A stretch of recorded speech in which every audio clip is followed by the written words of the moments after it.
In the last three modules, we discussed pre-publication considerations.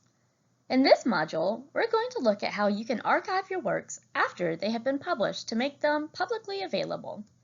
However, as we discussed in the previous section, there are limitations in where you may be able to post or archive your works, depending on the terms of your publication agreements. Why does this matter? Archiving your research appropriately can make your work freely accessible, stops your research from being taken down, and gets you a wider audience to increase your research impact. But it can be a bit tricky to choose the right version of your work to share. Depending on your publication agreement, you may be able to archive your work.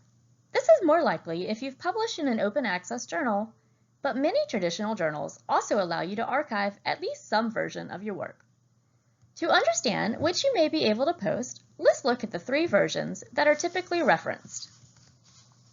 First, there's the preprint, which may also be called the author's manuscript or the original manuscript. This is the draft of the manuscript before formal peer review, or the first version sent to the journal for consideration. The postprint, which may be called the accepted manuscript, author accepted manuscript, or the accepted author manuscript, is the second article version. It's the final version of the manuscript after formal peer review, but before being typeset by the publisher. This version contains all the revisions made during the peer review process.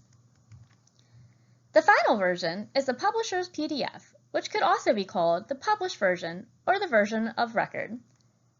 This is the version of the manuscript published in a journal with the journal's typeset and branding.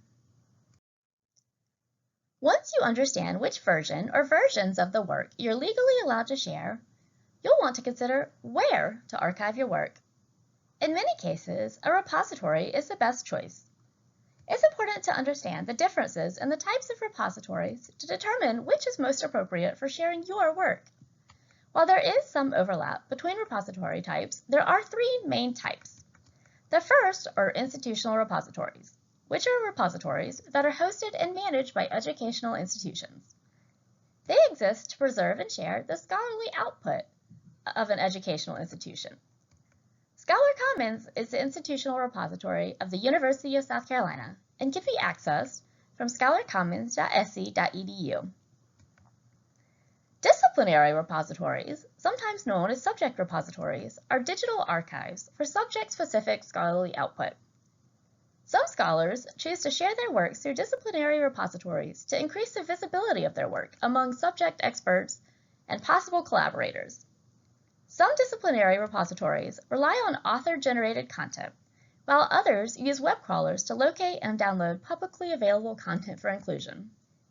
An example of a disciplinary repository is bioRxiv, a free online archive and distribution service for unpublished preprints in the life sciences, operated by Cold Spring Harbor Laboratory.